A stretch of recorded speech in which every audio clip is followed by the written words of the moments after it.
push yourself to limits that you would never ever expect that you were able to do.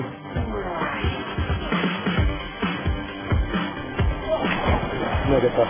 It's just heart pounding. You just got to keep going, man. Keep cracking on like you know. Good lad, let's go, come on! Yeah, you've got to approach it with the right frame of mind. No, it's not going to be easy. And accept it's going to be hard and just dig in. There's much doing on your own, you've got to keep up with the pack. And everyone's spurs each other on. We're getting some warm kit now. When you are tired, your thinking tends to slow down. So the big thing they try and do is make sure that you're always mentally alert as well. It's bad luck to even touch a green berry before you pass out. The training is designed to build you up slowly to the point where you're battle ready to take part in operations at the end of your basic training. I've been around the world 2 or 3 times now. One minute you could be going -30 in Norway, next minute +30 in the desert. Every day's different, you know. In a civilian job, it's sort of same thing every day. I've been to Norway, done this, done that, I've got all these great stories. All my friends have just been sat around in the same chairs, doing the same old thing, same boring factory jobs. Make some great mates and some of the things you do is quite amazing. You just feel so secure in your job. We're looking for someone that when they are cold and wet and tired with it, and they still will crack on and get the job done.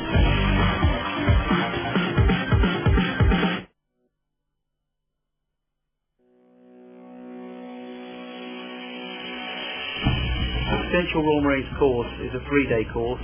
It gives you an opportunity to arrive at the Commander Training Centre Royal Marines, take a look at what we do, and for us to decide whether you're robust enough to start basic training.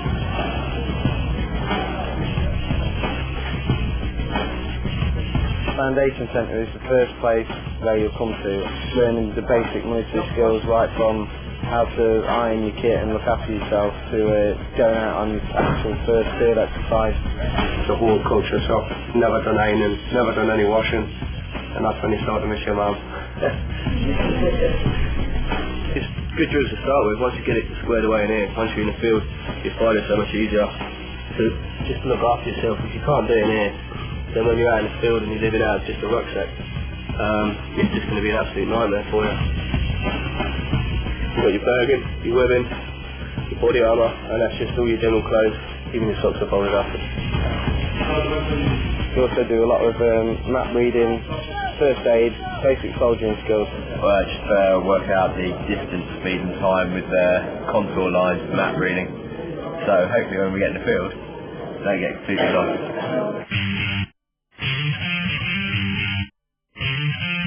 The exercise is getting a lot more training now. We're doing a lot more soldiering skills.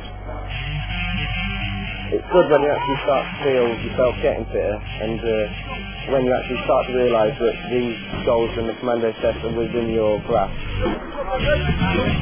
Just getting through each week of training is an achievement, not picking up injuries. That's what you've got to focus on. Hunt Troop is designed to work with guys that become injured within training. We make sure that they get better, their injury is repaired, they get fully fit, and then they're inserted back into basic training again.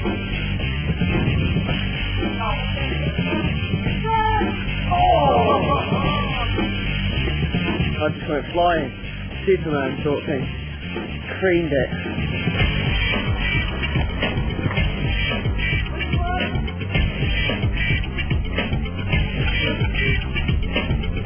Training teams trying to train you in as many scenarios as possible, and to like especially the most realistic scenarios that are to be likely.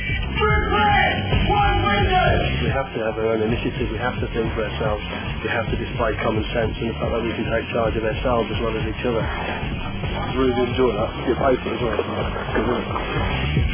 Just because you pass on the ball field, it don't mean that you stop doing hard work. We will continue the hard work until you have got a green beret on your head. This is probably one of the easiest sessions I'll ever do in training for golf course.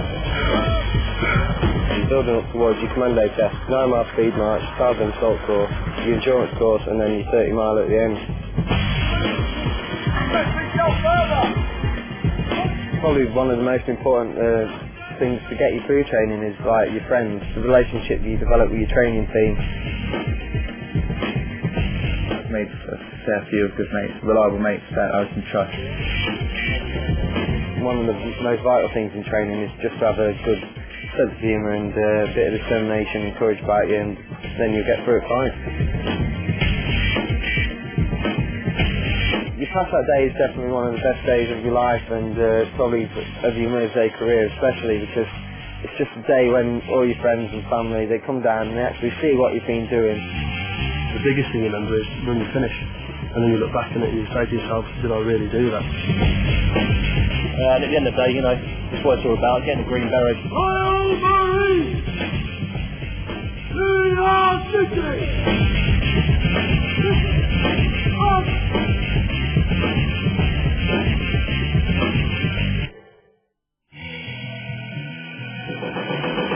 On completion of basic training, most Royal Marines go and serve as a General Duties Marine for a couple of years in a commander unit.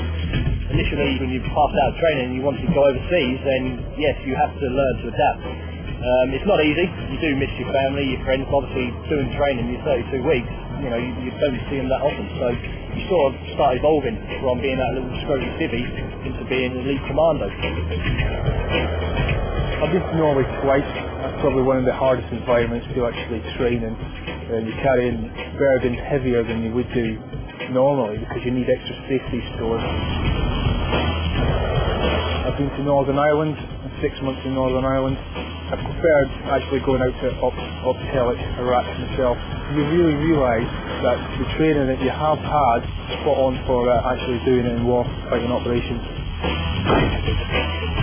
Royal Marines have been involved in operations throughout the years, most significantly in the Second World War. And since then, the Falklands campaign has happened. Also, service in Kosovo, Sierra Leone, Afghanistan, Iraq, and several tours of Northern Ireland. I saw operations in Kosovo, out there for 9 months, obviously during the Balkans War back in 1999-00. Just basically doing logistics out there, you know, taking troops here and there, picking up rations, taking them, you know, just supporting the 4th Commander out there at the time.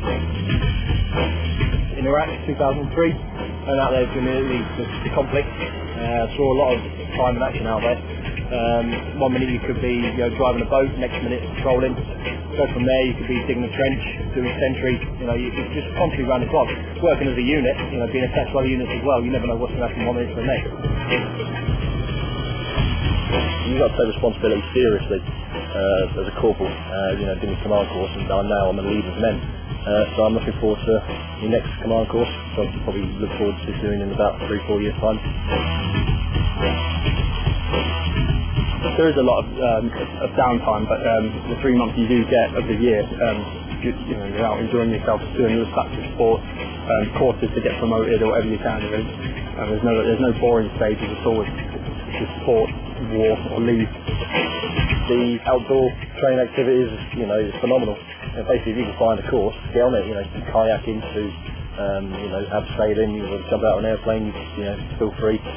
Sailing, you know, just going to your general rugby and football. You just feel so secure in your job. You know that you're not going to be told, you're not going to be given like a fortnight's notice that you've got to leave your job. You know what I mean? It's a good life. Free medical, free dental, generous leave package, opportunities to travel around the world.